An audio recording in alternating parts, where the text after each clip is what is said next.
Hay un momento que probablemente reconoces aunque nunca lo hayas analizado demasiado. Estás solo en casa o en el coche o caminando por la calle y de repente te escuchas a ti mismo hablando en voz alta, no con alguien, contigo, describiendo lo que estás haciendo, procesando algo que te ocurrió, trabajando en voz alta un problema que no terminas de resolver en silencio.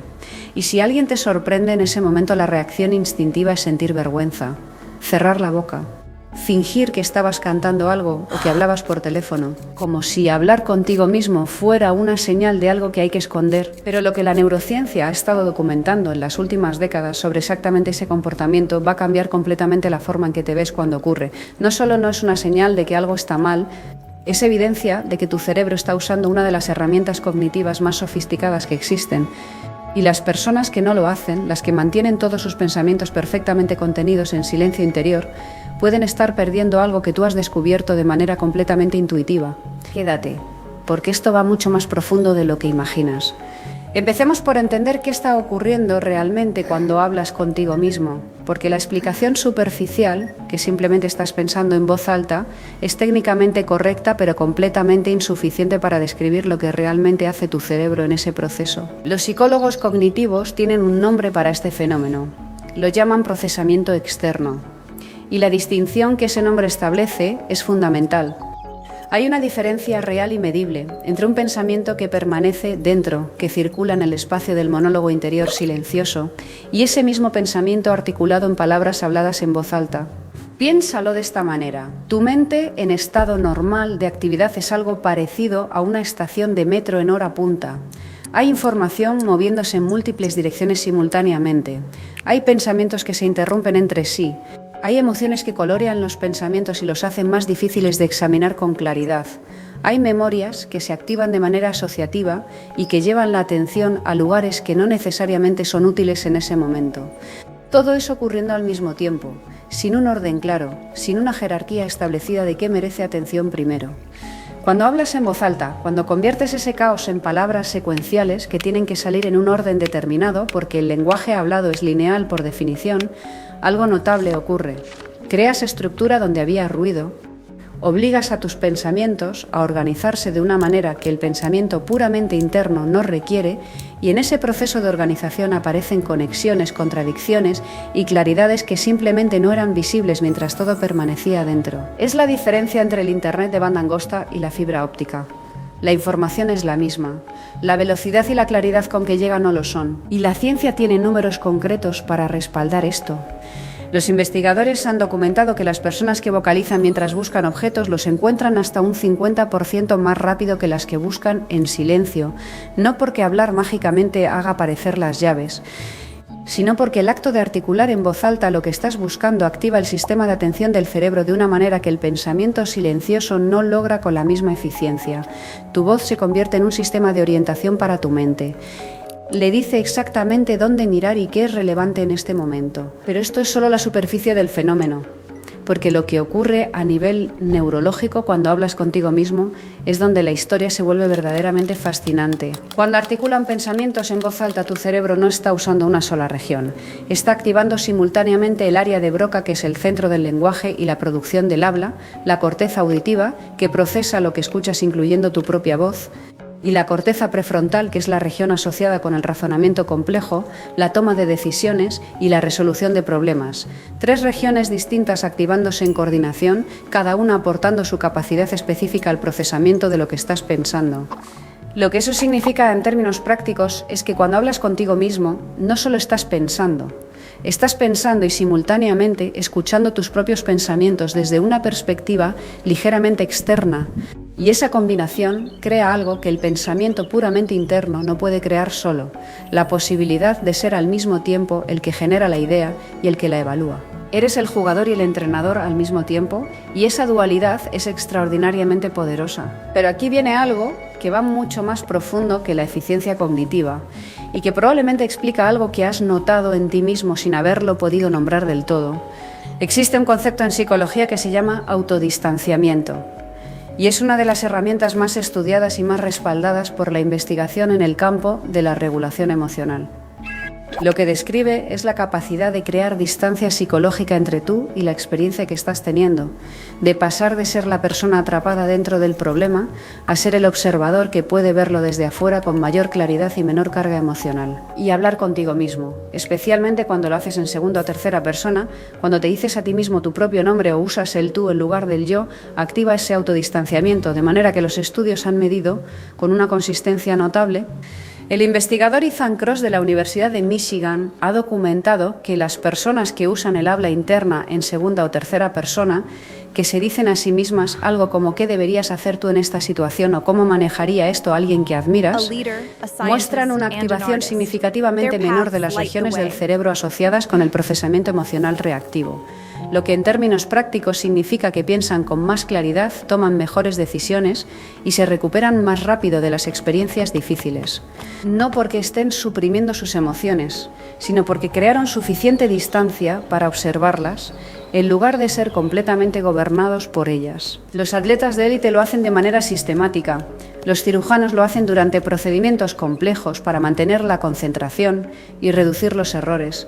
Los directivos lo hacen antes de decisiones importantes, no como un ritual supersticioso, como una herramienta deliberada de optimización cognitiva respaldada por la investigación. Y tú lo haces de manera espontánea e intuitiva cuando algo requiere más procesamiento del que el silencio puede manejar solo. Ahora bien, hay algo más que ocurre cuando hablas contigo mismo, que raramente se menciona y que tiene implicaciones importantes para entender cómo funciona tu relación con tus propias emociones. El monólogo interno silencioso tiene una característica que lo hace psicológicamente complicado: ocurre sin fricción. Los pensamientos llegan, se encadenan con otros pensamientos, se colorean con emociones y pueden circular en bucles sin que nada los interrumpa o los cuestione. Es exactamente el mecanismo que produce la rumiación, ese proceso donde el mismo pensamiento doloroso se reproduce una y otra vez sin llegar a ninguna resolución. Cuando articulas ese pensamiento en palabras habladas, le impones una estructura que interrumpe el bucle. La linealidad del lenguaje obliga a que el pensamiento tenga un principio, un desarrollo y algún tipo de conclusión o pregunta. Y eso solo ya cambia la naturaleza del procesamiento. Lo convierte de un ciclo en una línea que va hacia algún lugar. Además, tu propia voz tiene un efecto regulador en tu sistema nervioso que no es trivial.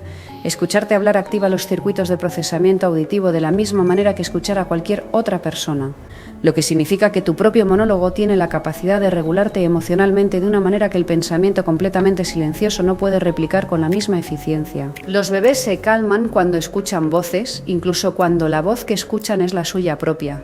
Los adultos no son tan diferentes en ese sentido como podría parecer. Y ahora llegamos a algo que quiero que consideres porque cambia la perspectiva de manera importante. Los grandes pensadores de la historia tenían una relación con el monólogo en voz alta que raramente aparece en las versiones romantizadas de sus biografías, pero que sus contemporáneos documentaron con frecuencia. Einstein caminaba por los pasillos de Princeton hablando en voz alta mientras trabajaba en problemas que ningún otro matemático de su época podía siquiera formular correctamente. No era excentricidad, era su método de trabajo.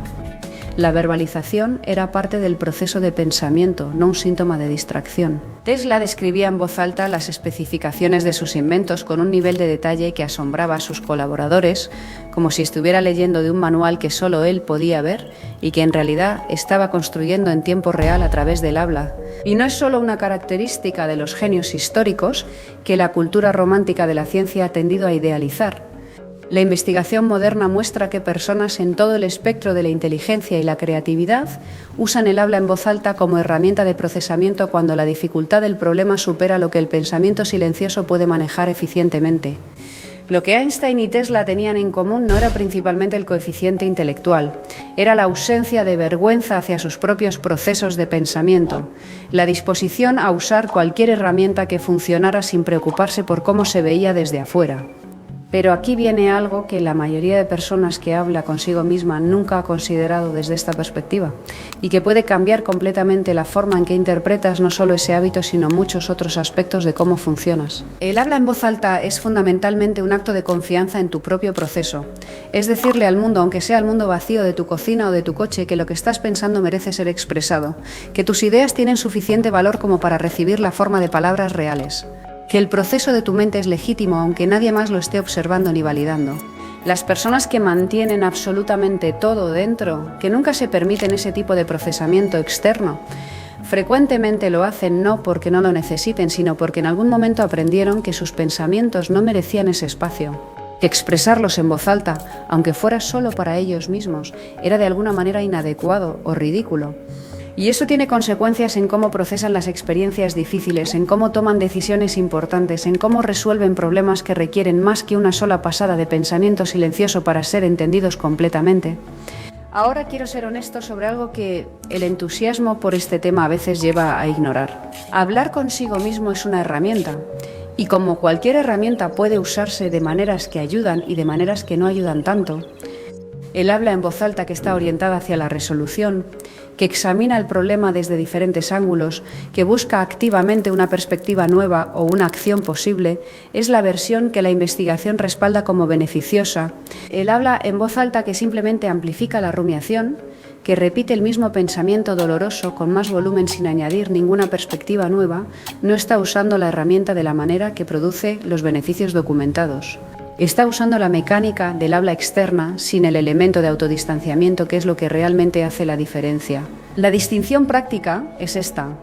El habla en voz alta te está llevando a algún lugar nuevo en tu comprensión del problema o simplemente está haciendo más ruido alrededor del mismo punto donde ya estabas. Cuando funciona como herramienta real de procesamiento, cuando activa esa perspectiva ligeramente externa que te permite verte a ti mismo con más claridad, el resultado es tangible, las decisiones se vuelven más claras, los problemas encuentran salidas que no eran visibles antes, las emociones se regulan en lugar de amplificarse y hay una sensación de movimiento, de que algo que estaba atascado encontró la manera de fluir. Eso no es coincidencia, es la neurociencia funcionando exactamente como la investigación predice que va a funcionar. Y hay algo más que quiero que notes, algo sobre el momento específico en que el habla en voz alta emerge de manera más natural e inevitable. Generalmente ocurre cuando la dificultad del problema supera la capacidad del procesamiento silencioso, cuando hay demasiadas variables en juego para mantenerlas todas en el aire mentalmente al mismo tiempo. Cuando la carga emocional de lo que estás pensando hace que el pensamiento mismo sea más difícil de examinar con claridad. Cuando necesitas escucharte para saber realmente lo que piensas. Ese último punto merece detenerse un momento. Hay cosas que no sabemos que pensamos hasta que nos escuchamos decirlas. El acto de articular no solo expresa el pensamiento, a veces lo genera. La voz y la mente trabajan en ambas direcciones, no solo de adentro hacia afuera, sino también de afuera hacia adentro. Lo que dices en voz alta puede sorprenderte, puede revelar algo que el pensamiento silencioso tenía, pero no había podido hacer visible. Esa es quizás la característica más fascinante de todo este fenómeno, y la que más directamente contradice la idea de que hablar contigo mismo es simplemente una externalización de algo que ya sabías. A veces es la manera en que llegas a saber algo que de otra forma no hubieras podido formular. Así que la próxima vez que alguien te sorprenda en medio de una conversación contigo mismo y te mire de esa manera específica que mezcla curiosidad con leve preocupación, recuerda lo siguiente: no estás haciendo nada que necesite ser explicado ni justificado. Estás usando una herramienta cognitiva que la neurociencia respalda, que los pensadores más rigurosos de la historia han utilizado y que tu propio cerebro descubrió de manera intuitiva porque en algún nivel reconoció que el silencio no siempre es suficiente para lo que necesitas procesar. Estás siendo el jugador y el entrenador simultáneamente. Estás creando distancia donde había demasiada proximidad. Estás convirtiendo el ruido en estructura y estás confiando en tu propio proceso de una manera que no todo el mundo tiene el valor de hacer. Eso no es rareza, es inteligencia operando sin pedir permiso. ¿Cuándo fue la última vez que te sorprendiste hablando solo? ¿Y qué estabas intentando resolver en ese momento? Cuéntamelo en los comentarios. Me interesa saber qué tipo de problemas llevan a tu mente a buscar la voz como herramienta.